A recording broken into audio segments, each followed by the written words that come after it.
લક્ષ્ય ન્યૂઝ, એક નજર, એક લક્ષ્ય.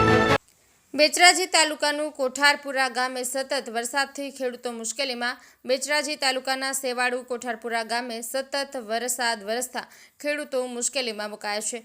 ગામના ખેતરોમાં ઢોરના ખાવાના પૂરા અને પાથરા વરસાદના કારણે સંપૂર્ણપણે પલળી જવા ખાવાલાયક ચારો બગડી ગયો છે, જેના કારણે ખેડૂતોના ઢોર માટે ખોરાકની તંગી સર્જાય છે.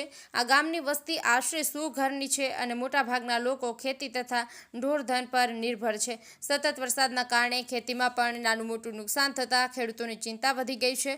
ખેડૂતોએ જણાવ્યું કે અત્યારે વરસાદના કારણે ઢોર તથા કુટુંબના ભરણ પોષણમાં મુશ્કેલી ઊભી થઈ છે. આવી પરિસ્થિતિમાં સરકાર તાત્કાલિક નુકસાનનો સર્વે કરીને યોગ્ય વળતર આપે તેવી ખેડૂતોમાં આશા વ્યક્ત કરાઈ છે. ભીખાભાઈ એસ પટેલ, બેચરાજી. લક્ષ ન્યૂઝનું હું સ્વાગત કરું છું.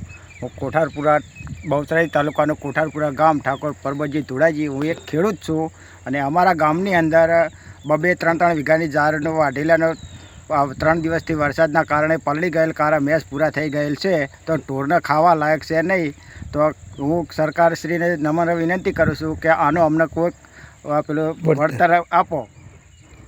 કેટલા ટાઈમથી એમ કે વરસાદ અઠવાડિયું પડ્યો કે 4 દિવસ પડ્યો કે અઠવાડિયું 8 દિવસથી સતત વરસાદ તો ચાલુ રહે કપાસ છે. અને કઠોળના નુકસાન છે. કઠોળ આ દરેક પાકમાં નુકસાન છે જ.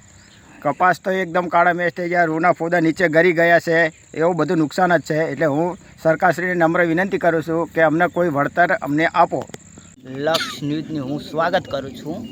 બેચરાજી તાલુકાના કોઠારપુરા ગામનો ઠાકોર પ્રવીણજી પ્રહલાદજી. મારી ઝાડ 2 વીઘા હતી તે બગડી ગઈ છે. સતત વરસાદ આવવાથી તે કાળી મેસ થઈ ગઈ હોવાથી ભેંસોને કે કોઈ પણ ચારા ખાવા લાયક રહી નથી. તો સરકારશ્રીને વિનંતી કરું છું કે કોઈ પણ વળતર મને ચૂકવે.